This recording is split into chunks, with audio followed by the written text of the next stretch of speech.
السلام علیکم ورحمۃ اللہ۔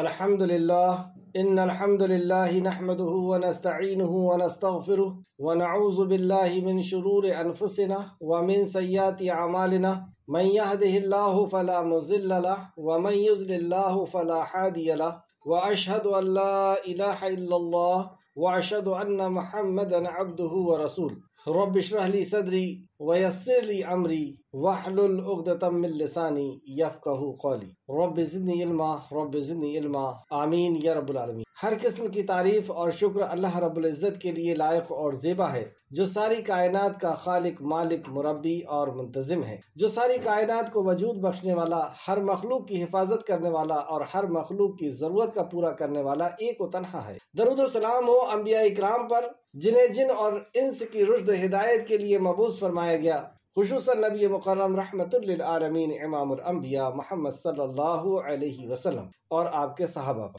معزز سامعین اکرام، آج سورہ بقرہ کی آیت نمبر 45 سے ہم لوگ پڑھیں گے۔ لفظی ترجمہ نکال لیجئے اپنے پارے میں سے، لفظی ترجمہ اور لفظی ترجمے کو ساتھ میں پڑھیں گے تاکہ ہم کو لفظ سے کی میننگ پتہ چلے اور ہم زیادہ قریب سے قرآن کو سمجھنے والے بنیں۔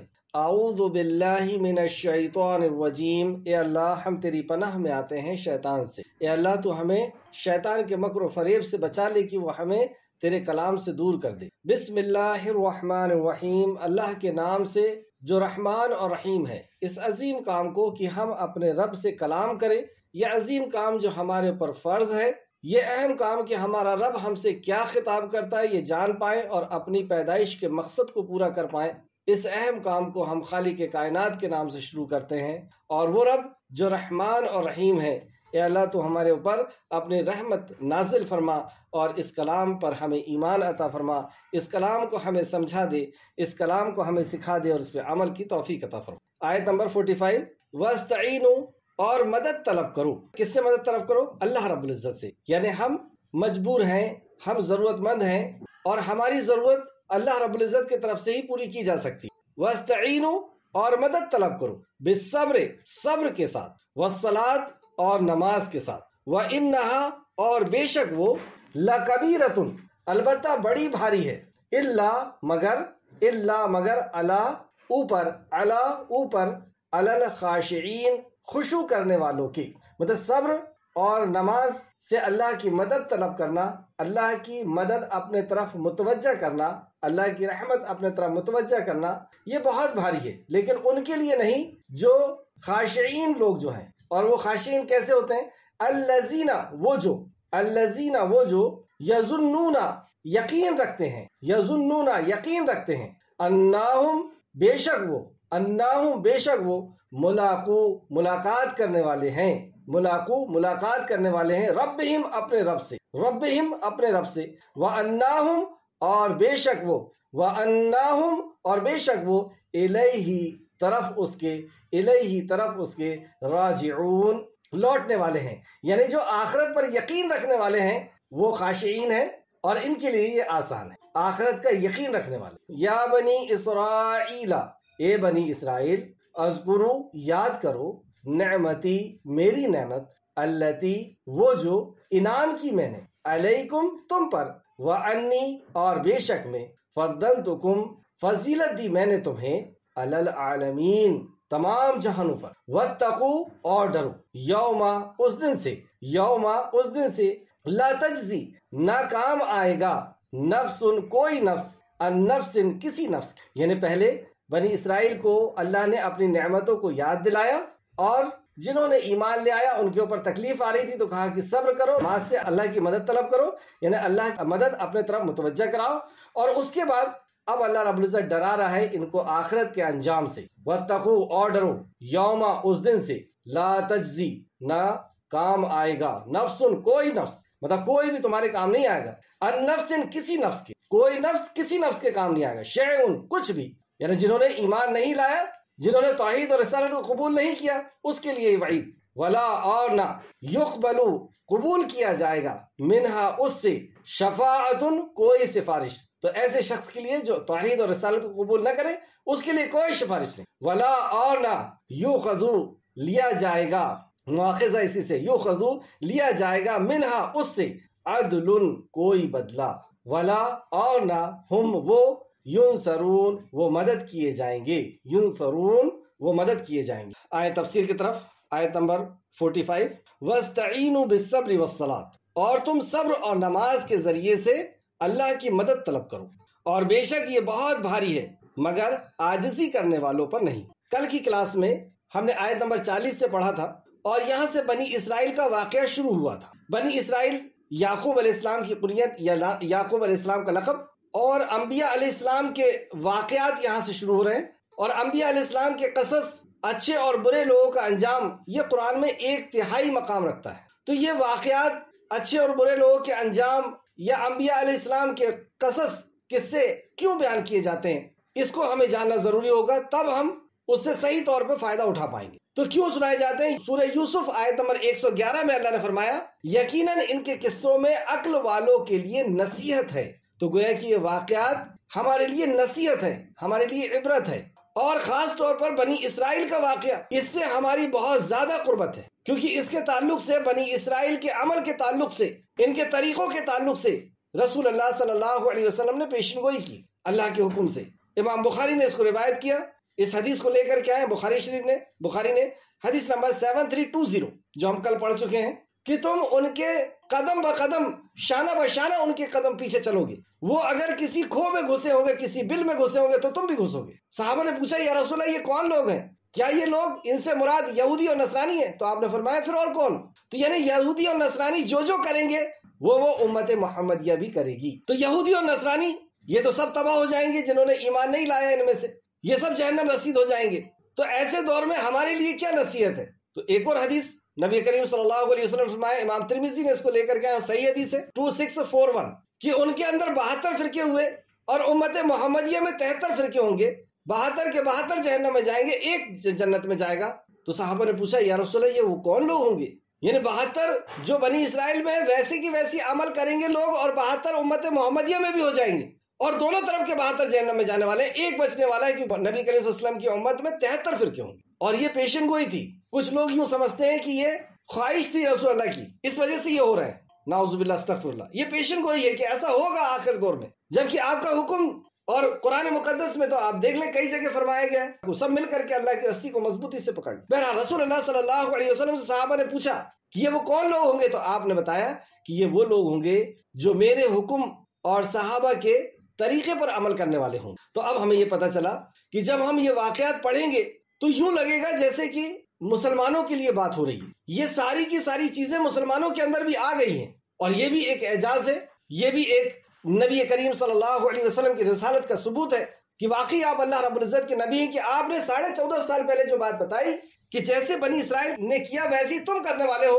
اور آج آپ دیکھیں کہ ویسے کی ویسی مسلمان کر رہا ہے۔ جو بنی اسرائیل کی عادت تھی یہودی اور نصرانیوں کی، جو ان کے اندر فطرت تھی، جو عمل تھے، وہ سب ان کے اندر آ گئے۔ تو اب ہمیں کیا اس کے لیے حکم ہے کہ ہم نبی مکرم صلی اللہ علیہ وسلم کی صحیح طور پر اتباع کریں، جیسی اتباع صحابہ اکرام نے کی، جیسا ایمان اور جیسا عمل صحابہ نے لایا ویسے ہمیں عمل کرنا ہے۔ تو ہم نے اس تعلق سے دیکھا کہ بعد اللہ رب العزت نے شروع کی آیت نمبر 40 میں، یا بنی اسرائیل کہہ کر کے، کہ نعمتوں کو یاد دلایا، اور نعمتوں میں سب سے بڑی نعمت یا بنی اسرائیل سے ہی بات کو شروع کیا کہ تم اسرائیل کی اولاد ہو، یعقوب علیہ السلام نبی کی اولاد ہو، اور تم اللہ کے عہد کو یاد کرو۔ تم نے اللہ سے عہد کیے تھے، تورات اور انجیل کے اندر تم نے عہد کیے تھے کہ جب وہ آخری نبی آئیں گے تو ہم ان کی اتباع کریں گے، اور تم نے پہچان لیا نبی کو اور قرآن کو پہچان لیا، اور اس کے بعد تم اپنے عہد کو توڑتے ہو۔ اس سے ہمارے لیے کیا نصیحت ہے کہ ہم نے بھی عہد کیا ہے، ہم نے بھی کلمہ پڑھ کر کے عہد کیا ہے، نماز کے اندر ہم عہد کرتے ہیں۔ آیت نمبر 41، اس کتاب پر ایمان لاؤ، تصدیق کرو، یعنی یہ پچھلی کتابوں میں اس کے بارے میں بتایا گیا ہے، اس کی تصدیق کرو، اس کو یقین کرو، اس کے سب سے پہلے کافر نہ بنو، اس کا سب سے پہلے انکار کرنے والے نہ بنو، یعنی تم جانتے ہو اور اس کے بعد تم انکار کرتے ہو، اور میری آیتوں کو تھوڑی قیمت پہ نہ بیچو۔ اللہ، اس سے ہمیں کیا نصیحت ملی کہ ہمیں اس کتاب پر ایمان لانا ہے، اور ہمیں تو یقین ہے کہ یہ اللہ کا کلام ہے۔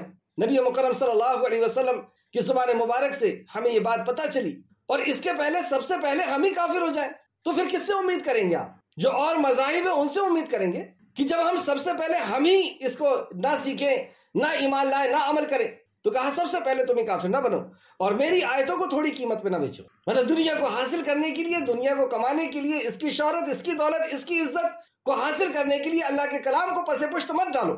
آیت نمبر 42، حق کو باطل کے ساتھ خلط ملط مت کرو۔ یہودی اور نصرانیوں نے حق کو باطل کے ساتھ خلط ملط کیا، توحید بھی اور شرک بھی، رسالت کا انکار بھی، نبوت کو چھپایا بھی۔ اور ہم نے حق کو باطل کے ساتھ کس طرح خلط ملط کیا کہ حق بھی ہے، کلمہ بھی پڑھ رہے ہیں اور شرک بھی کر رہے ہیں، بدعات میں بھی مبتلا ہے امت مسلمہ، شرک میں بھی مبتلا ہے، اور حق کو نہ چھپاؤ۔ انہوں نے رسول اللہ صلی اللہ علیہ وسلم کو چھپایا تھا، یہودیوں نے، نصرانیوں نے اپنی امت سے، اپنے قوم سے، اپنے لوگوں سے، ان کے علماء نے، اور ہم نے بھی پوری دنیا سے قرآن کو چھپا لیا۔ اکثریت نے نبی مکرم کی سیرت کو اور حدیث کو چھپا لیا۔ تو حق کو نہ چھپاؤ اور حق کو باطل کے ساتھ خلط ملط نہ کرو۔ اس کی کل وضاحت کی جا چکی۔ آیت نمبر 43، سب مل کر کے عبادت کرو، جھک جاؤ جھک جانے والوں کے ساتھ۔ تو یہودی اور نصرانیوں کو حکم دیا گیا کہ نماز اور روزہ تو ٹھیک ہے لیکن مل کر کے کرنا ہے توحید کے اوپر آ کر۔ 44، تم نیکی کا حکم دیتے ہو اور خود اپنے آپ کو بھول جاتے ہو، حالانکہ تم کتاب پڑھتے ہو پھر بھی تم عقل نہیں رکھتے۔ یہ یہودی اور نصرانیوں کی فطرت تھی، لیکن ہم خود اپنے آپ کو دیکھیں کہ ہم جو تعلیم لوگوں کو دیتے ہیں ہمارا اس پہ کتنا عمل ہے، اور اگر عمل نہیں تو کل ایک حدیث بتائی گئی تھی بہت ہی عبرت والی کہ ایک شخص کو جہنم میں ڈالا جائے گا، جہنم میں ڈالتے ہی اس کی اتڑی پھٹ جائے گی، وہ اپنی اتڑیوں کو سمیٹ کر کے اور گول گول گھوم رہا ہوگا جیسے کولو کا بیل گھومتا ہے۔ لوگ ارد گرد کھڑے ہو جائیں گے اور پوچھیں گے کہ یہ تمہارے ساتھ کیا ہوا، تم تو ہم کو سمجھاتے تھے، سکھاتے تھے، پڑھاتے تھے۔ وہ کہے گا کہ ہاں میں تمہیں پڑھاتا تھا لیکن خود اپنے آپ کو بھول گیا تھا، میں خود اس پہ عمل نہیں کرتا تھا۔ اللہ ہم کو اس انجام سے محفوظ رکھے۔ اب غور کریں، بنی اسرائیل کو نعمتیں یاد دلائی گئیں، انہیں یقین دلایا گیا کہ یہ وہی تو کتاب ہے جس کا تم نے عہد کیا تھا اور نبی کا بھی عہد کیا تھا، اور تم حق کو باطل کے ساتھ خلط ملط کر رہے ہو جبکہ تم جانتے ہو کہ حق کیا ہے، اور تم حق کو چھپا رہے ہو۔ تو یہ ساری احسانات اللہ رب العزت نے انہیں یاد دلائے اور ان کے اعمال کو بھی یاد دلایا۔ کچھ لوگ تھے جو دائرہ اسلام کے اندر داخل ہوئے، تو جو دائرہ اسلام کے اندر داخل ہوئے تو ظاہر سی بات ہے کہ ان کو تکلیف اور پریشانیاں آنا شروع ہو گئی۔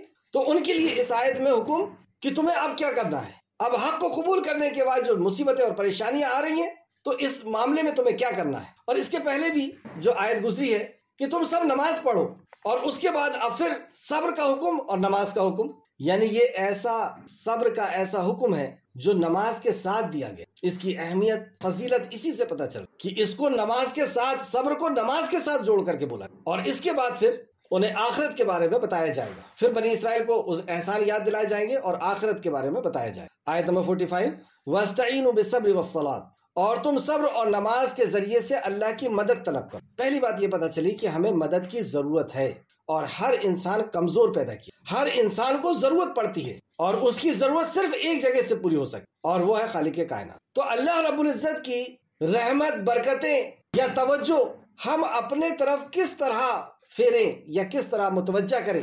اگر ہم یہ چاہتے ہیں کہ اللہ کی توجہ ہمارے طرف ہو جائے تو ہمیں کیا کرنا ہوگا؟ یہاں بتایا گیا صبر اور نماز کے ذریعے سے تم ضرورت مند ہو اور اللہ رب العزت ہی تمہاری مدد کرے گا، اس کے علاوہ کوئی اور مدد کرنے والا نہیں ہے۔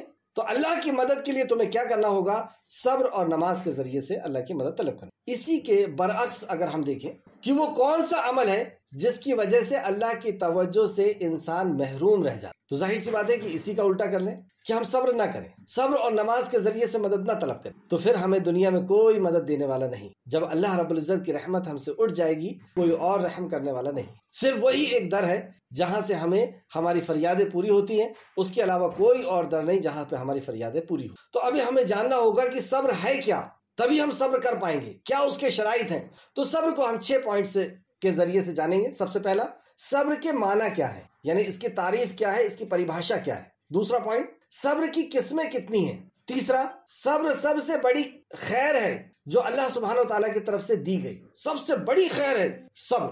اگر کسی کو صبر دے دیا گیا مطلب اسے بہت بڑی خیر سے نواز دیا گیا۔ تیسرا پوائنٹ میں ہم اس کو پڑھیں گے۔ چوتھا، صبر کی ضرورت و اہمیت، صبر کی کیا اہمیت ہے ہماری زندگی میں، کیا اس کی ضرورت ہے ہماری زندگی میں، اس کو ہم پڑھیں گے چوتھے پوائنٹ میں۔ پانچواں، صبر کے ثمرات، یعنی اس کے فائدے، اس کے انعامات کیا کس قدر ہیں صبر کے، 5ویں پوائنٹ میں پڑھیں گے۔ چھٹواں، صبر کی شرطیں کیا ہیں، کب یہ صبر ہمیں فائدہ پہنچائے گا، یعنی صبر کی شرطیں کیا ہیں۔ جیسے آپ دیکھتے ہیں کہ مارکیٹ کے اندر جو کرنسی چلتی ہے اس کی شرط ہوتی ہے، جو نوٹ ہم مارکیٹ میں چلاتے ہیں اس کی شرط ہوتی ہے کہ ریزرو بینک اس کو چھاپے، گورنمنٹ اس کو پاس کرے اور گورنر کی سگنیچر ہو۔ اگر اس میں سے کوئی ایک شرط نہ ہوئی اور ہم نے اپنے گھر سے چھاپ کر کے لے کے چلے گئے، یا گورنر کی سگنیچر نہیں تھی یا گورنمنٹ نے پاس نہیں کی تھی، تو وہ نوٹ نہیں چلنے والا اور 420 کی دھارا الگ لگے۔ تو اسی طریقے سے ہمارے اعمال کے چلنے کی بھی شرط ہے۔ عمل کے چلنے کی کیا شرط ہے؟ عمل کے قبول ہونے کی شرط ہے ایمان، اخلاص اور نبی کا طریقہ۔ اسی طریقے سے توبہ کی بھی شرط ہے، اس شرط کے مطابق ہوگی تو توبہ قبول ہوگی۔ اسی طریقے سے صبر کی بھی شرط ہے، تو اس صبر کی شرطوں کو بھی سیکھیں گے۔ سب سے پہلا صبر کے معنی کیا ہے؟ عربی زبان میں صبر کا معنی ہے رکنا اور بند کرنا، ٹھہر جانا، رک جانا، بند کر دینا، جیسے کہ سورہ کہف میں اللہ نے فرمایا، اور اپنے آپ کو ان لوگوں میں بند رکھیں، باندھ لیں، روک لیں جو صبح و شام اپنے رب کی رضامندی طلب کر۔ عربی زبان میں صبر کا معنی ہوتا ہے رک جانا، ٹھہر جانا، لیکن اصطلاحی معنی کیا ہے؟ دین کے اندر اس کا معنی کیا ہے؟ جو قرآن میں کہا گیا صبر، اس صبر کا کیا معنی ہے؟ صبر سے مراد، اصطلاحی معنی لکھیں، صبر سے مراد برداشت کرنا۔ دوسرا، برداشت کرنا، زبان پر حرف شکایت نہ لانا اور گھبراہٹ، بے چینی اور مایوسی کا اظہار نہ کرنا۔ یہ تین بات بتائی گئی، اب اس کو سمجھتے ہیں۔ پہلا، برداشت کرنا، یعنی معصیت جو گناہ کرنے کی عادت ہے اس سے رکنے میں صبر، نیکی کا کام کرنے میں صبر۔ صبح فجر میں اٹھ رہے ہیں، ٹھنڈ لگ رہی ہے، لاکھوں روپے زکوٰۃ دے رہے ہیں، تکلیف ہو رہی ہے، صبر۔ گناہ کے کام سے رک رہے ہیں، شراب منع کر دیا، لت ہے لیکن رک رہے ہیں۔ غیر محرم سے تعلقات تھے، اب توڑ دیے، تڑپ ہو رہی ہے ملنے کی، سب رک رہے ہیں۔ تو معصیت کے کام میں، نیک کام میں، اور نیک کام کرنے میں لوگوں کی طرف سے جو پریشانی ہو رہی ہے، لوگ جو تانے دے رہے ہیں، 100 چوہے کھا کے بلی حج کو جا رہی ہے اور فلا فلا، ملانی بن رہی ہے اور ملا بن رہا ہے، اس میں سب لوگ لڑکیاں نہیں دے رہے، لڑکیوں کی شادی نہیں ہو رہی، اس پہ جو تکلیف آ رہی ہے، لوگ گھروں سے نکالے جا رہے ہیں، اس پہ سب۔ تو یہاں کہا برداشت کرنا۔ دوسرا، زبان پر حرف شکایت نہ آنے دینا، کہ زبان سے ماتم منا رہے ہیں، چیخ رہے ہیں، چلا رہے ہیں، میں ہی ملا تھا اللہ کو، میں 5 ٹائم کی نماز پڑھ رہا ہوں، میرے اوپر مصیبت آ رہی ہے، تو زبان پر حرف شکایت نہ لانا، اور گھبراہٹ، بے چینی اور مایوسی کا اظہار نہ کرنا۔ اللہ اکبر! یہ کیسے ہوتا ہے کہ ہمارے چہرے سے بھی نظر نہ آئے، ہمارے کپڑے سے، ہماری چال سے، کہیں سے بھی نظر نہ آئے کہ ہم اس کا اظہار نہ کریں۔ کس کے سامنے اظہار کریں؟ صرف اور صرف خالق کائنات کے۔ تو یہ تھا صبر کی تعریف، پریبھاشا۔ صبر کی قسمیں، صبر کی قسموں کے تعلق سے تفسیر ابن کثیر جلد نمبر 1 صفحہ نمبر 193 193 میں فرماتے ہیں، ابن ابو حاتم نے حضرت عمر بن خطاب رضی اللہ عنہ سے روایت کیا ہے کہ صبر کے 2 قسمیں ہیں۔ ایک یہ ہے کہ مصیبت کے وقت صبر کیا جائے، اور یہ بہت اچھا ہے، اور اس سے بھی اچھا صبر یہ ہے کہ ان امور، یعنی ان کاموں کے ارتکاب، ان کاموں کے کرنے میں نہ کیا جائے جنہیں اللہ تعالیٰ نے حرام کیا ہے، یعنی معصیت کے کام سے رک جانا۔ حسن بصری سے بھی یہی قول مروی ہے۔ تفسیر ابن ابو حاتم جلد نمبر 1 صفحہ نمبر 102 اور تفسیر ابن کثیر صفحہ نمبر 193 جلد نمبر 1۔ 2 بات پتہ چلی کہ مصیبت کے وقت صبر کرنا، اور دوسرا حرام چیزوں سے رکنے کے وقت صبر، یعنی معصیت کے کام۔ مصیبت کئی قسم سے آتی ہے ہمارے پاس، چند ایک ذکر ہے۔ جیسے مصیبت کب ہمیں لگتی ہے؟ جب تقدیر کا اللہ کی طرف سے کوئی فیصلہ ہو جاتا ہے، جیسے پیر ٹوٹ گیا، آنکھ میں کم دکھ رہا ہے، اولاد نہیں ہو رہی، نکاح نہیں ہو رہا، یہ تقدیر کا حصہ ہے۔ اس پہ سب کہ میرے رب نے یہ فیصلہ کیا ہے اور میرے رب سے بہتر فیصلہ اور کوئی نہیں کر سکتا۔ میرا رب مجھ سے محبت کرتا ہے اور اس سے زیادہ کوئی محبت نہیں۔ میرا رب عطا کرنے والا ہے اور اس سے زیادہ عطا کرنے والا کوئی نہیں، اور اس نے جو عطا کیا ہے نہ میں دیکھ سکتا ہوں، نہ گن سکتا ہوں، نہ جان سکتا ہوں۔ میرے رب کا یہ فیصلہ ہے اور میں اس فیصلے پہ راضی ہوں۔ تقدیر پر صبر۔ دوسرا، جب نیکی کے کام کریں گے تو نیکی کے کام کرنے میں بھی تکلیف ہوتی ہے۔ میدان کارزار میں جانا ہے، دعوت کے میدان میں جانا ہے، صبح فجر میں اٹھ کر کے جانا ہے، لاکھوں روپے صدقہ کرنا ہے، زکوٰۃ جو طے ہے، تکلیف ہوگی، اس پہ صبر۔ تو نیکی کا کام کرنے میں صبر۔ نیکی کا کام کرنے میں لوگوں کی طرف سے جو پریشانیاں آتی ہے، جیسے جب آپ توحید پہ آئیں گے لوگوں کی طرف سے، رسالت پہ آئیں گے لوگوں کی طرف سے پریشانیاں آئیں گی، شادیوں میں پریشانی آئے گی، کاروبار میں پریشانی آئے گی، رشتہ داریوں میں پریشانی آئے گی، لوگ آنے جانا بند کریں گے، اس پہ صبر۔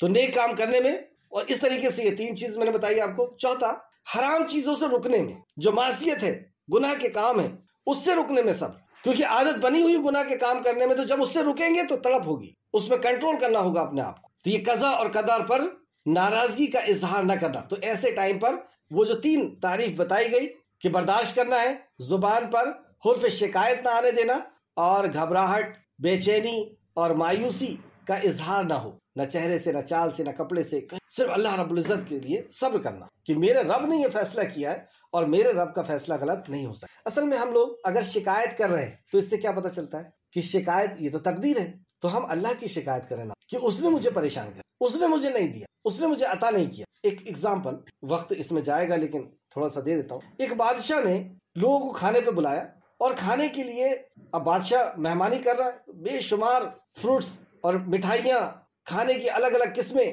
جو مہمان تھے وہ دیکھ رہے ہیں تو حد نظر تک کھانا بچھا ہوا ہے، مٹھائیاں لگی ہوئی ہیں، پھل رکھے ہوئے ہیں، نہ وہ دیکھ پا رہا ہے، نہ گن پا رہا ہے، نہ جان پا رہا. لیکن ایک چیز اس میں نہیں تھی. اگزامپل کے طور پہ سیب نہیں تھا، تو آس پاس والوں سے کہتا پھر رہا ہے ارے سیب نہیں ہے، ارے سیب نہیں ہے، ارے سیب نہیں. جب بادشاہ سنے گا اس کو کیسا لگے گا؟ کیا اس کی بے عزتی نہیں کر رہا؟ اسے کیا چاہیے تھا؟ چپ چاپ سے جاتا اور بادشاہ کو کہہ دیتا کہ مجھے اس چیز کی بھی ضرورت ہے. کیا وہ اسے نہیں عطا کرتا دیتا؟ اچھا کچھ اور بدتمیز ہوتے ہیں جو بادشاہ کے اس ٹیبل سے اٹھ کر کے محل کے باہر نکلتے ہیں اور جو فقیر کٹورا لے کر کے بیٹھے ہوئے ہیں ان سے جا کر کہتے ہیں کہ سیب دے دو. ہمارے رب نے ہمیں جو نعمتیں عطا کی، کس قدر نعمتیں ہیں. اگر کوئی نہیں دیے تو ضرور کوئی مقصد ہے اس کے پیچھے، ضرور کوئی راز ہے اس کے پیچھے، ورنہ اس قدر نعمتیں اس نے عطا کی ہے کہ ہم نہیں جان پاتے اس نعمت کو. ہم نے نہیں دیکھا آکسیجن کو، اتنی قیمتی چیز، ہم نے اپنی روح کو نہیں دیکھا. لیکن اگر نہیں دیا کچھ تو اس کے پیچھے راز ضرور ہے.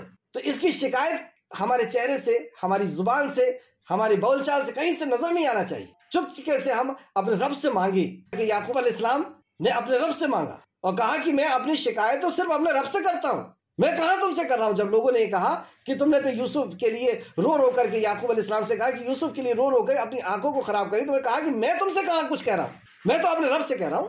تو رب سے بات کریں، رب سے دعا کریں. یہ صبر کے منافی نہیں ہے، مطلب بلکہ یہ عین عبادت ہے، صرف اللہ رب العزت سے مانگنا. تو چلیں دوسرا دیکھتے ہیں، صبر کی قسمیں. ابھی ہم نے دیکھی. تیسرا پوائنٹ، صبر سب سے بڑی خیر ہے جو اللہ سبحانہ و تعالیٰ کی طرف سے عطا کی گئی. سورہ حامیم سجدہ آیت نمبر 34-35 غور کریں. اور بھلائی اور برائی برابر نہیں ہو سکتی، آپ اس طریقے سے جواب دیں جو بہت اچھا ہو. یعنی جب مخالف کوئی ہے تو اسے ایسا جواب دیں جو بہت اچھا ہو کہ جس کے آپ سے دشمنی تھی وہ آپ کا جگری دوست بن جائے گا. مطلب اگر آپ وہ غلط بیہیو کر رہا ہے لیکن آپ اس کے ساتھ اچھا بیہیو کر رہے ہیں، اچھا جو ہے اچھے انداز میں اس کو جواب دے رہے ہو، تو اس کا کیا ہوگا؟ وہ آپ کا جگری دوست ہو جائے گا. اور یہ بات انہی لوگوں کو حاصل ہوتی ہے جو صبر کرتے ہیں. مطلب یہ طاقت ہر کسی کے اندر نہیں ہے کہ کوئی برا کہہ رہا ہے اور یہ اچھے سے جواب، کوئی غلط سلوک کر رہا ہے اور یہ اچھے سے اچھا سلوک کرے. یہ ہر کسی کا جگر نہیں ہوتا. اللہ نے کیا فرمایا؟ اور یہ بات انہی لوگوں کو حاصل ہوتی ہے جو صبر یعنی برداشت کرنے والے ہوتے ہیں، اور انہی لوگوں کے نصیب ہوتے ہیں جو بڑے صاحب نصیب ہیں. اور یہ انہی لوگوں کا نصیب ہے جو بڑے صاحب نصیب ہیں. مطلب یہ صبر کا مل جانا یہ انہی لوگوں کا نصیب ہے جو بہت صاحب نصیب ہے. یہ وصیت انہی کے لیے ہے جو صبر کرنے والے ہیں. مطلب یہ ہر کسی کو بھی نہیں کہا جا رہا، یہ اس کو نصیحت کی جا رہی ہے کہ برائی کا جواب اچھے سے دو جو صبر کرنے والا. یہ اس کے تفسیر میں فرماتے ہیں اور یہ انہی کو نصیب ہوتی ہے جو بڑے صاحب نصیب ہیں. مطلب یہ صبر کی جو چیز ہے یہ انہی کو نصیب ہوتی ہے جو صاحب نصیب ہے. سورہ حامیم سجدہ آیت نمبر 34-35. دوسرا ایک اور جگہ اس کو دیکھتے ہیں ایک حدیث کے ذریعے سے جو امام بخاری اور مسلم دونوں نے روایت کیا ہے. ہمیں یہ بات معلوم ہونی چاہیے کہ صبر سب سے بڑی خیر ہے اور اس سے بہتر کوئی خیر نہیں. جیسا کہ حضرت ابو سعید خدری رضی اللہ عنہ بیان کرتے ہیں، انصار کے کچھ لوگوں نے رسول اللہ صلی اللہ علیہ وسلم سے مال طلب کیا جو آپ صلی اللہ علیہ وسلم نے انہیں عطا کر دی. انہوں نے پھر مانگا تو آپ نے پھر عطا کر دی، یہاں تک کہ جب آپ کے پاس مال ختم ہو گیا تو آپ نے فرمایا میرے پاس جو خیر میں سے ہے میں تمہیں ضرور دوں گا، مطلب بچا کر کے نہیں رکھوں گا. اور جو شخص سوال کرنے سے بچ گیا اسے اللہ تعالیٰ بچائے گا. ایک نصیحت یہ کہ جو سوال کرنے یعنی لوگوں سے مانگنے سے اپنے آپ کو بچا کر کے رکھتا ہے، صرف اللہ سے مانگتا ہے، لوگوں سے بچا کر کے رکھتا ہے کہ مجھے ان سے بچ کر کے رہنا، تو اللہ اس کو بچا کر کے رکھتا ہے. اب یہاں پہ دیکھیں آپ، رسول اللہ صلی اللہ علیہ وسلم نے فرمایا اور کسی شخص کو صبر سے زیادہ بہتر اور اس سے زیادہ وسیع عطا نہیں دی گئی. صبر سے زیادہ بہتر اور سب سے زیادہ وسیع کوئی عطا نہیں دی. اللہ اکبر، یہ سب سے پیاری عطا ہے جو اللہ کی طرف سے دی جاتی ہے. یہ امام بخاری نے اس حدیث کو لے کر کے آئے. امام بخاری نے 2 جگہ اس حدیث کو لکھا ہے. بخاری شریف حدیث نمبر 1469 اور حدیث نمبر 6470 مسلم شریف حدیث نمبر 1053. چوتھا پوائنٹ، صبر کی ضرورت و اہمیت. صبر کی ضرورت و اہمیت کے تعلق سے اللہ تعالیٰ نے قرآن مجید میں صبر کے تذکرہ 90 سے زیادہ مرتبہ کیا ہے. صبر کا تذکرہ 90 سے زیادہ مرتبہ کیا ہے. اور اگر آپ دیکھیں کہ اس کا روٹ صاد با را صبر ہے، اس روٹ سے 113 لفظ قرآن کے اندر آتے ہیں. اتنے بار اللہ رب العزت نے اس کا ذکر کیا اور مختلف انداز سے صبر کی ضرورت و اہمیت کو واضح کیا. مختلف انداز سے مختلف اینگل سے صبر کی ضرورت اہمیت کو واضح کیا، سامنے لے کر کے آیا ہمارے۔ چند میں پوائنٹ آپ کے سامنے رکھ رہا ہوں۔ پہلا، چنانچہ کہیں اللہ تعالیٰ اپنے پیارے نبی حضرت محمد صلی اللہ علیہ وسلم کو صبر کرنے کا حکم دیتے ہیں۔ نمبر 1 فرمایا سورہ احقاف آیت نمبر 35، پس آپ صبر کیجئے جیسا کہ اولی العزم پیغمبر صبر کرتے تھے۔ مطلب اولی العزم لوگوں کی یہ شان ہے کہ اولی العزم پیغمبر صبر کرتے تھے، اور ان کفار کے بارے میں جلدی نہ کیجیے، جو آپ کے اوپر ظلم کر رہے ہیں ان کے بارے میں جلدی نہ کیجیے۔ مطلب ایک ٹائم ہے جب ان کے اوپر عذاب آئے گا، جب ان کی پکڑ کی جائے گی، تو اس میں آپ صبر کریں۔ دوسرا، اور کہیں اللہ تعالیٰ نے اہل ایمان سے یوں مخاطب ہو کر کے فرمایا، سورہ آل عمران آیت نمبر 200، اے ایمان والو صبر کرو۔ اور پھر میدان کارزار کا اللہ رب العزت نے حکم دیا اور کہا صبر کرو میدان کارزار میں تاکہ تم کامیابی حاصل کرو، تاکہ تم کامیابی حاصل۔ تیسرا، اور کہیں اللہ تعالیٰ نے صبر کرنے والوں کو یوں بشارت سنائی، بشارت نے خوشخبری سنائی، سورہ حج آیت نمبر 34-35، اور ان عاجزی کرنے والوں کو بشارت دے دیجیے، خوشخبری دے دیجیے جنت کی، کہ جن کے دل اس وقت دہل جاتے ہیں جب اللہ تعالیٰ کا ذکر کیا جاتا ہے۔ یعنی جب اللہ رب العزت کا کوئی حکم آتا ہے، اللہ کا فرمان آتا ہے، اللہ کا ذکر آتا ہے، تو ان کا دل دہل جاتا ہے، پہلی صفت۔ اور جب کوئی مصیبت آتی ہے تو وہ صبر کر، دوسری صفت کہ اللہ کے حکم کے سامنے دہل جاتے ہیں، اللہ کی بات کے سامنے، اور صبر کرتے ہیں، اور نماز ہمیشہ پابندی کے ساتھ پڑھتے رہتے ہیں، اور جو کچھ ہم نے انہیں دیا ہے اس میں سے خرچ کر۔ تو ان کے لیے اللہ رب العزت نے ایڈوانس میں جو ہے بشارت سنا دی، جنت کی خوشخبریاں سنا دی۔ کہیں اللہ تعالیٰ نماز اور صبر کو ایک ساتھ ذکر کر کے صبر کو بھی اتنا ہی اہم قرار دیتا ہے جتنا اہم نماز، جیسے اس مقام پر ہم نے جو پڑھا سورہ بقرہ آیت نمبر 45 میں کہ وَاسْتَعِینُوا بِالصَّبْرِ وَالصَّلَاةِ، بلکہ پہلے حکم صبر کا کیا پھر نماز۔ لیکن اس کے پہلے والی آیت میں اگر ہم دیکھتے ہیں تو وہاں پہ نماز کا حکم ہے۔ سب سے پہلے اللہ کا عہد پورا کرو، اور اللہ کے کلام کو تھوڑی قیمت پہ مت بیچو، صرف اللہ رب العزت سے ڈرو، سب مل کر کے نماز پڑھو، اور پھر اس کے بعد سب جو ہم نے پیچھے پڑھ کر کیا۔ پانچواں، اور کہیں اللہ تعالیٰ صبر کرنے والوں کو اپنے ساتھ ہونے کا یقین دلاتا ہے، صبر کرنے والوں کو اپنے ساتھ ہونے کا یقین دلا، اللہ کا ساتھ، ساری کائنات کا خالق اور مالک وہ ساتھ میں ہو جائے۔ آپ دیکھیں گے جب بنی اسرائیل کو لے کر کے موسیٰ علیہ السلام نکل رہے تھے اور سامنے سمندر آ گیا، اور بنی اسرائیل نے کہا کہ موسیٰ تم نے تو پھنسا دیا ہم کو، ایک طرف فرعون کا لشکر ہے، ایک طرف یہ ندی ہے، اتنی بڑا سمندر ہے، اب ہم کہاں جائیں؟ تو موسیٰ علیہ السلام نے اس وقت کہا تھا کہ ڈرو نہیں، میرے ساتھ، یہ نہیں کہا تمہارے ساتھ۔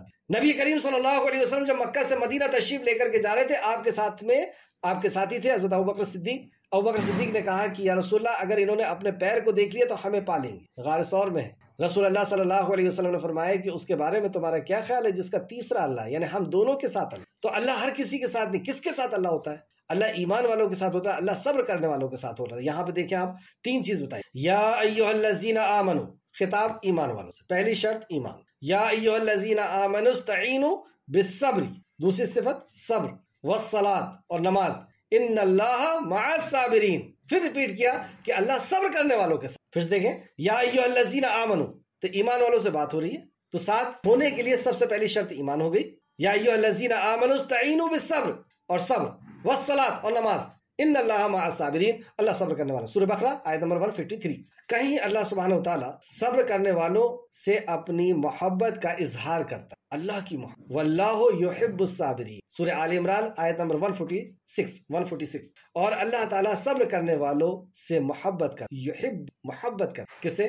صبر کرنے والوں۔ اللہ اکبر، اللہ ہم سب کو صبر کرنے والا۔ ساتواں، اور کہیں اللہ تعالیٰ صبر کرنے والوں کو بشارت دیتا ہے، یعنی خوشخبری دیتا ہے کہ ان کا اجر ثواب ضائع نہیں ہوگا، یعنی صبر کرنے والوں کے اجر کو اللہ رب العزت ضائع نہیں کرتا۔ جو شخص اس سے ڈرتا ہے اور صبر کرتا تو اللہ تعالیٰ نیکوکار لوگوں کا اجر ضائع نہیں کرتا، سورہ یوسف آیت نمبر 90۔ اور کہیں اللہ تعالیٰ صبر کرنے والوں کو بغیر حساب کے اجر و ثواب دینے کا وعدہ فرما، بغیر حساب۔ ایک ہوتا نا کہ اتنا عمل کرو گے تو اتنا ملے گا، سلام کرو گے تو 10 نیکی ہے، جواب دو گے تو اتنا ہے، پتھر اٹھاؤ گے تو اتنی نیکی ہے، ایک لفظ پڑھو گے تو اتنی نیکی ہے، لیکن صبر کا اجر کتنا ہے؟ اللہ اکبر۔ یہاں پہ اللہ نے فرمایا اور کہیں اللہ تعالیٰ صبر کرنے والوں کو بغیر حساب کے اجر و ثواب دینے کا وعدہ فرماتا ہے، سورہ زمر آیت نمبر 10۔ بلا شبہ صبر کرنے والوں کو ان کا اجر بغیر حساب کے دیا جائے گا، جو صبر کرنے والے ہوں گے بغیر حساب کے ان کو اجر دیا۔ 9، اور کہیں اللہ تعالیٰ مالی اور جسمانی آزمائش کا تذکرہ کرتے ہوئے ایمان والوں کو صبر کی ترغیب دلا کہ تمہارا مال جا رہا ہے، جان جا رہی ہے، وقت جا رہا ہے، اور اس کے لیے ترغیب دلا رہا ہے، یعنی تیار کر رہا ہے اس انداز میں جو سورہ آل عمران آیت نمبر 186، سورہ آل عمران آیت نمبر 186، تمہیں اپنے اموال اور اپنے جانوں میں آزمائش پیش کی جائے گی، مطلب تمہیں ضرور آزمایا جائے گا، ایسا ہو نہیں سکتا تم نہ آزمائے۔ اور کس چیز سے آزمایا جائے گا؟ تمہیں مال سے بھی آزمایا جائے گا، تمہیں جان سے بھی آزمایا، نیز تمہیں ان لوگوں سے جنہیں تم سے پہلے کتاب دی گئی تھی اور مشرکین سے بھی بہت سی تکلیف دہ باتیں سننا ہوگی، مطلب جنہیں پہلے کتاب دی گئی تھی یہودی اور نصرانیوں سے، اور بھی جو دوسرے مذاہب ہیں اور بھی جو دوسرے لوگ ہیں، ان سے بہت کچھ تم کو سننا پڑے گا۔ آج دیکھتے ہیں ہم کس قدر نہیں سننا پڑتا ہے۔ اور اگر تم صبر کرو، ہم کو الٹا سیدھا کہہ رہے ہیں، کرنا کیا ہے؟ جواب دینا ہے، ہم کو مار دینا ہے کہ میرے منہ میں بھی زبان ہے، یہ سن اب تو جب اس کے طرف سے آئے تو کیا حکم ہے ہمارے لیے؟ اور اگر تم صبر کرو اور اللہ تعالیٰ سے ڈرتے رہو تو بلا شبہ یہ بڑے حوصلے کا کام صبر کرنا۔ نبی کریم صلی اللہ علیہ وسلم کا ارشاد ہے۔ اب صبر کی بات پر ایک اور بات جو نیگیٹو ذہن کے اندر آتی ہے اس کا بھی ازالہ ہو جائے۔ نبی کریم صلی اللہ علیہ وسلم نے ارشاد فرمایا، انبیاء علیہ السلام لوگوں میں سب سے زیادہ آزمائش میں مبتلا ہوتے تھے۔ انبیاء علیہ السلام سب سے زیادہ آزمائش میں مبتلا ہوتے تھے، اور سب سے زیادہ آزمائش کس کی آئی؟ رسول اللہ صلی اللہ علیہ وسلم کے اوپر سب سے زیادہ آزمائش میں مبتلا ہو۔ پھر جو سب سے زیادہ اللہ کے قریب ہوتا ہے، اور ہر شخص کو مطلب پھر اس کے بعد انبیاء کے بعد اس کو سب سے زیادہ تکلیف پہنچتی ہے، آزمائش آتی ہے، جو اللہ کا انبیاء کے بعد سب سے زیادہ قریب ہوتا ہے اس کو آتی، اور ہر شخص کو اس کی دینداری کے مطابق آزمائش آتی ہے۔ ہمارے اندر جتنا دین ہوگا اتنی آزمائش، اگر وہ دینداری میں مضبوط ہو تو اس پر آزمائش بھی سخت آتی۔ پھر آپ صلی اللہ علیہ وسلم نے فرمایا، اور اگر وہ اس میں کمزور ہو تو اس کی مطابق ہی اس سے آزمائش میں ڈالا جاتا ہے، مطلب کم ایمان ہو تو کم آزمائش میں ڈالا جاتا ہے۔ اور آزمائش بندہ مومن کو پریشان رکھتی ہے، حتیٰ کہ وہ زمین پر اس حالت میں چلتا ہے کہ وہ گناہوں سے پاک ہو۔ اللہ، دو فائدے، ایک تو اس کے درجات بلند ہوتے ہیں، جیسے انبیاء کے اوپر آ رہی تو ان کے درجات بلند ہو رہے ہیں، اور ہم لوگوں کے اوپر آ رہی تو اس سے تکلیفیں اور پریشانیاں ختم ہو رہی ہیں، ہمارے گناہ ختم ہو رہے ہیں، اور اس حال میں ہم ملیں گے کہ اللہ رب العزت کے ہاں پاک صاف ہو کر۔ یہاں پر ایک بات ذہن میں آ سکتی کہ پریشانیاں جتنے زیادہ دین میں آئیں گے اتنی زیادہ پریشانی آئے گی، تو ایسا کرتے ہیں کہ دین میں کم آتے ہیں، یا دین میں آتی نہیں، پریشانی نہیں آئے گی، کیونکہ یہاں تو صاف طور پہ فرما دیا گیا۔ اور ترمذی شریف کی حدیث ہے، حدیث نمبر بھی لکھ لیں، ترمذی حدیث نمبر 2398، ابن ماجہ حدیث نمبر 4023 کہ جتنی زیادہ ایمان، جتنا زیادہ تقوی، جتنا زیادہ عمل، اتنی زیادہ آزمائش۔ انبیاء کو سب سے زیادہ آئی، اس کے بعد تو اب ہم ایسا کرتے ہیں کہ دین سے دور ہو جاؤ، یا دین میں کم رہو، جتنا برداشت ہو رہا اتنا ہی رہو۔ کیا یہ مناسب ہے؟ یاد رکھیں کہ اگر ہم دین میں نہیں آئے اور دین میں مضبوط نہیں ہوئے تو دو ہی ٹیم ہے۔ دوسری ٹیم تھی ابو جہل اور ابو لہب کی، کیا وہ آزمائش اور پریشانیوں سے بچ گئے؟ ان کے اوپر جو آیا وہ عذاب تھا، تو ادھر آزمائش آئے گی، ادھر عذاب آئے، کیا لینا ہے وہ ہم چن لیں، بچ تو ہم سکتے نہیں۔ آزمائش آئے گی تو اللہ کا ساتھ ہے، آزمائش آئے گی تو اللہ کی محبت ہے، آزمائش آئے گی تو اللہ نکلنے کا راستہ بنائے گا۔ اور سب سے بڑی چیز یہ کہ جس نے اللہ کے سہارے کو تھام لیا، اس نے کیا ہی مضبوط سہارا تھام لیا۔ تو اگر کتنی ہی آزمائش ہو، ہمارے ساتھ ساری کائنات کا خالق اور مالک ہے، یہ ایک حوصلہ، یہ ایک محبت اور یہ ایک سکون ہمیں عطا کر۔ اور اگر اس کو چھوڑ دیں گے تو پھر ظاہر سی بات ہے کہ اللہ کی نافرمانی، اللہ کے نبی کی نافرمانی، تو اس ٹیم میں چلے جائیں گے ابو جہل اور ابو لہب کی، تو پھر بھی پریشانیاں آئیں گی، اور وہ پریشانی میں بے چینی اور تکلیف اور پریشانی، کیونکہ وہ اللہ کا عذاب ہے، اور اس عذاب سے نہ قبر میں بچ سکے، دنیا تو برباد ہوگی، تو نہ قبر میں بچنا ہے، پھر حشر میں بھی نہیں بچنا، پھر ہمیشہ ہمیشہ کی جہنم۔ اور یہاں پہ تو آزمائش کا کیا مطلب ہے؟ دیکھیں، اونچے مقام تک پہنچنے کے لیے آزمائش کی ضرورت ہوتی ہے، آزمائش یعنی ایگزام۔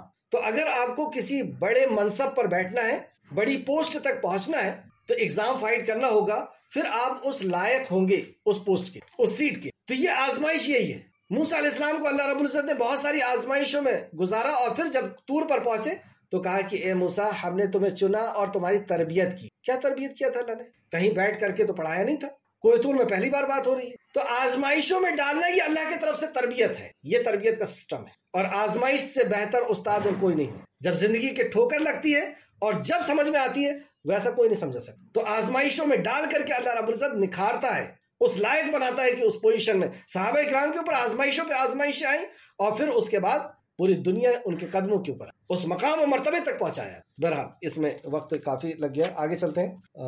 5واں پوائنٹ تھا صبر کے ثمرات, یعنی صبر سے جو ہونے والے فائدے ہیں یا انعامات ہیں. تو صبر کے بعد جو انعامات ملتے ہیں, جیسے یوسف علیہ السلام مصر کی بادشاہت مل گئی, فائنانس منسٹر بن گئے, نبوت مل گئی, خواب کی تعبیر مل گئی, جاننا.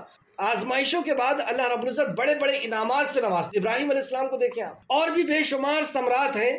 صرف آپ کو حوالے لکھا دیتا ہوں. سورہ بقرہ آیت نمبر 155 سے 157, سورہ نحل آیت نمبر 96, سورہ فرقان آیت نمبر 75, اور بے شمار حدیثیں یہاں پر ہیں, لیکن میں اس کو ابھی چھوڑ دے رہا ہوں کیونکہ صبر سے جو پہلے بتا دیا گیا وہی بات کافی ہے کہ اللہ رب العزت کا ساتھ ہے, اللہ رب العزت کی محبت ہے, اور اللہ رب العزت نکلنے کا راستہ بناتا ہے. صبر کی شرط, یہ اہم چیز ہے کہ شرط کیا ہے صبر کی. صبر کی شرط کے تعلق سے 3 شرطیں ہیں صبر کی. اگر یہ 3 شرط نہ ہوئی تو صبر نہیں ہو. پہلی شرط یہ ہے کہ صابر محض اللہ تعالیٰ کی رضا کے لیے صبر کرے. کس کی رضا کے لیے؟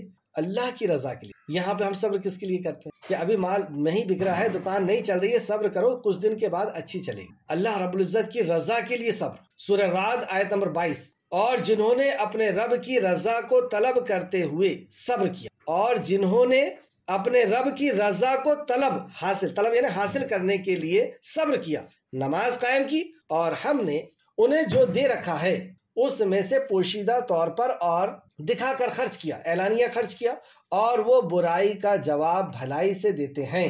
یہ بھی ایک صفت ہے. تو انہی لوگوں کے لیے آخرت کا گھر ہے. انہی لوگوں کے لیے شرط لگا, انہی لوگوں کے لیے آخرت گھر ہے, انہی کے لیے جنت ہے. یعنی انہی کی جو ہے صبر قبول کیا جائے. تو صبر کی ایک شرط کہ اللہ کی رضا کے لیے ہو, اور ہر عمل کی قبولیت کی ایک شرط ہوتی ہے ایمان کے بعد اخلاص, اللہ کی رضا, اور دوسرا نبی مکرم کا طریقہ. تو نبی کس کے طریقے کے اندر یہاں پہ 2 پوائنٹ لائے ہیں.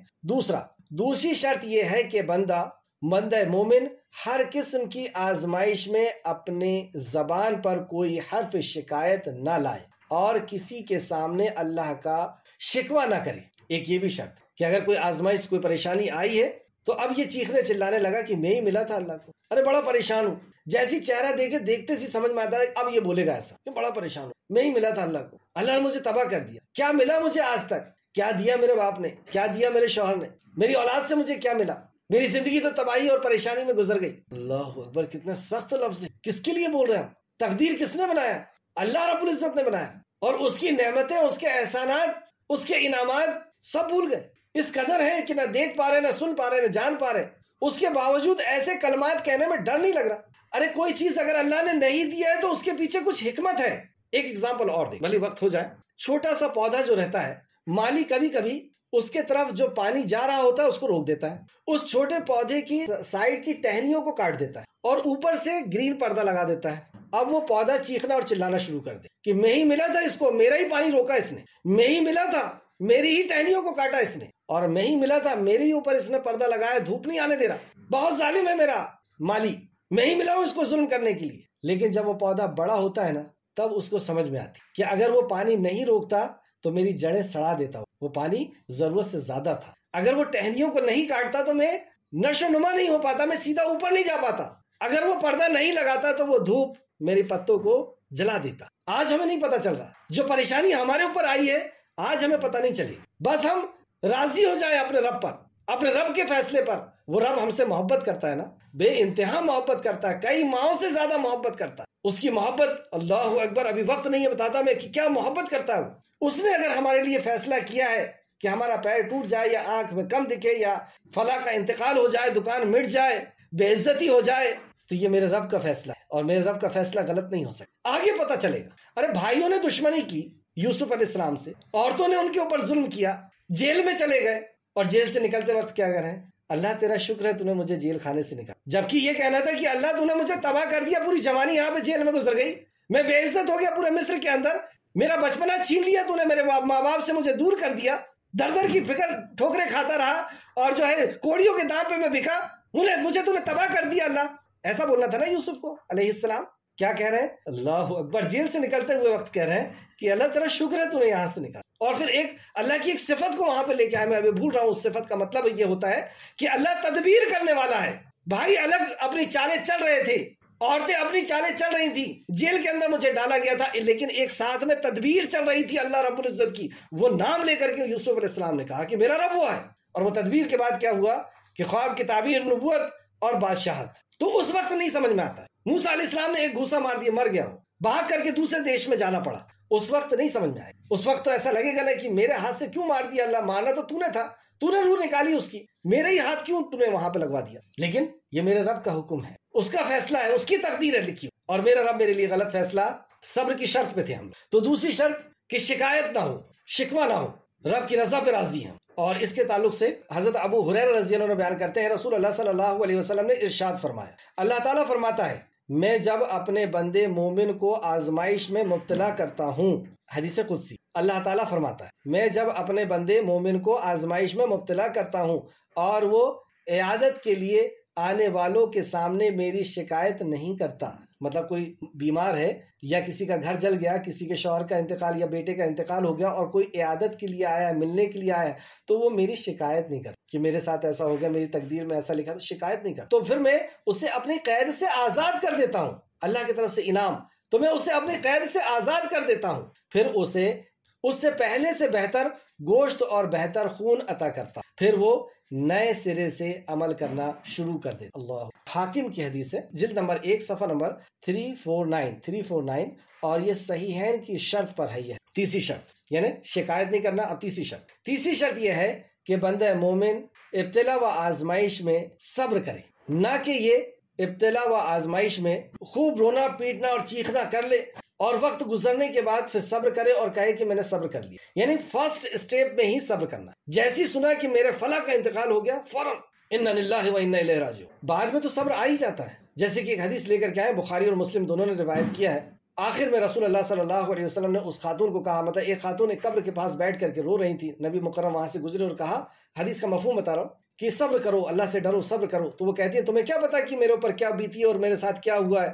اور پھر کسی نے آ کر کے بتایا بعد میں اس خاتون کو کہ یہ رسول اللہ تھے صلی اللہ علیہ وسلم. تو فوراً گھبرا گئی، آئی واپس رسول اللہ کے پاس، کیا رسول اللہ میں نے آپ کو پہچانی نہیں تھی. فرمایا صبر تو ابتدائی صدمے میں ہوتا ہے، مطلب جیسی کوئی مصیبت اور پریشانی آئی ہے فوراً یہ بات نکلے، اور یہ بات اندر سے نکلنا اس وقت تو ہم بھول جاتے ہیں نا ساری چیز. یہ کیفیت کیسے بنے گی اصل، اب یہاں پہ میں اپنی بات کو ختم کروں، وہ کیفیت میں ہم کیسے آئیں گے. یہ اس حدیث کا نمبر لکھ لیں، بخاری شریف حدیث نمبر 1283 اور مسلم حدیث نمبر 926. اس پوزیشن میں ہم کیسے آئیں گے، یہی ایک بہت اہم مسئلہ ہے کہ ایسے دور آئے اور ایسی پریشانیاں آئے. یہاں تو گھر میں اگر کوئی ذرا سا بھی نقصان ہو گیا تو فوراً فون اٹھتا ہے اور امی کو فلاں کو بتانا شروع کہ آج ہمارے ساتھ ایسا ہو، آج یہ پریشانی ہو گئی، ایسا ہو گئی. یہ جبکہ صحابہ اکرام، وہ واقعہ بھی آپ نے سنا ہوگا کہ بیٹے کا انتقال ہو گیا، شوہر آئے اور انہیں کھانا وانا کھلا کے ان کی ضرورت پوری کرنے کے بعد صبح بتا رہی ہے. کسی نے اگر آپ کو کوئی چیز دی ہے استعمال کرنے کے لیے، کوئی نعمت دی ہے اور پھر واپس لے لی، تو وہ اگر کسی نے واپس لے لیا تو آپ کیا کریں گے؟ وہ کہتے ہیں کہ ہم کہیں گے کہ شکریہ آپ کا، آپ نے ہم کو یہ نعمت دی تھی اور آپ نے واپس لے لی، ہم نے اتنے دن استعمال کی. تو اللہ رب العزت نے جو بیٹا آپ کو دیا تھا وہ واپس.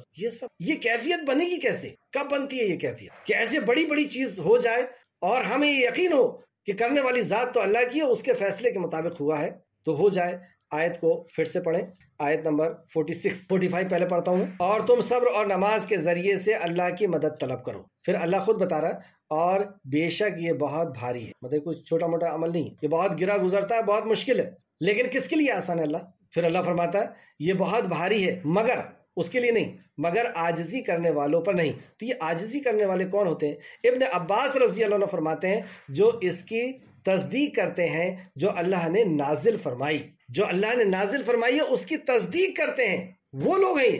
اور تصدیق کرتے ہیں سے کیا مراد؟ جو آگے اللہ رب العزت آیت نمبر 46 میں بتاتے ہیں، جو لوگ اس بات کا یقین رکھتے ہیں کہ وہ اپنے رب سے ضرور ملیں گے، جن کو آخرت کا یقین ہوتا ہے. یہ ہے فکر آخرت اور آخرت کا یقین اور اس کا فائدہ. اور یہ کہ بے شک وہ اس کے طرف لوٹائے جائیں گے. جس کو یقین ہوتا ہے آخرت کے دن کا اور لوٹائے جانے کا یقین ہوتا ہے، اس کے اندر یہ صفت اللہ رب العزت انشاءاللہ تعالیٰ ضرور ڈالے گا. آئے دو اہم پوائنٹ اگر چاہیں تو آپ نوٹ کر لیں.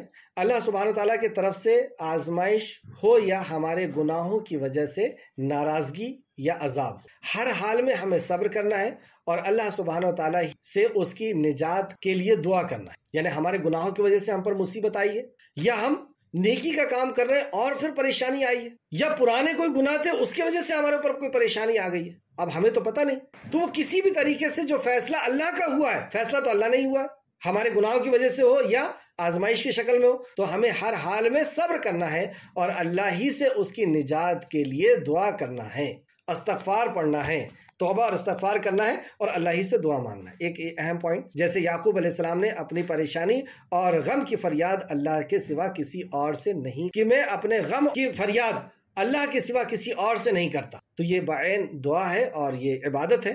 دوسرا، ہمیں یہ بھی دیکھنا چاہیے کہ ہم صبر کر رہے ہیں یا ظلم سہ رہے ہیں۔ اگر ظلم ہے اور اس ظلم سے نکلنے کا راستہ تدبیر ہے ہمارے پاس تو ضرور نکلنا چاہیے۔ ہم یہ سمجھ لیں کہ یہ جو سہ رہے ہیں ہم، یہ ظلم تو نہیں ہے، اور اگر ظلم ہے اور اس سے نکلنے کا راستہ اگر ہمارے پاس ہے تو ضرور اس سے نکلنا چاہیے۔ یہ جہالت ہوگی کہ ہم ظلم کو سہ رہے ہیں نکلنے کے راستہ ہونے کے۔ اگزامپل کے طور پر کوئی ایسا شخص آپ کے اوپر مسلط ہو گیا ہے جو مشرک بھی ہے اور بدعتی بھی ہے، شرابی بھی ہے، اور بھی کئی قسم کے اس کے اندر، نمازی بھی نہیں ہے، وہ دن رات آپ کو مار رہا ہے، اور آپ کے پاس وہاں سے نکلنے کا راستہ ہے، طلاق کا راستہ ہے، یا اور بھی کسی مصیبت۔ ایک اگزامپل میں نے دیا، بیٹا ہے وہ آپ کے اوپر ظلم کر رہا ہے، آپ اسے مار کر کے بھگا سکتے، اس کی اصلاح کر سکتے ہیں، تو ایسے ٹائم پر ہم برداشت کریں اور یہ کہیں کہ ہم صبر کر رہے ہیں، یہ جہالت ہوگی، کیونکہ اللہ رب العزت نے یہاں سے نکلنے کے راستے بنائے ہیں۔ ہاں اگر نہیں یہ راستہ کوئی بند کر کے ہم کو مار رہا ہے، نہیں نکلنے دے رہا ہے، تو ایک الگ میٹر ہے۔ چلیں آج اسی 2 آیت پر ہم اتفاق کرتے ہیں، وقت زیادہ ہو گیا، آگے اور لینا تھا مجھے۔ آخر میں اللہ رب العزت سے دعا ہے کہ اللہ رب العزت جو کچھ بھی ہم نے پڑھا، سمجھا، غور و فکر کیا، اس پہ ہمیں عمل کرنے کی، اے خالق مالک جب تک ہمیں زندہ رکھ، ایمان و اخلاص کے ساتھ ہمیں زندہ رکھ، اور ہمارا خاتمہ آمین یا رب العالمین۔ السلام علیکم ورحمۃ اللہ وبرکاتہ۔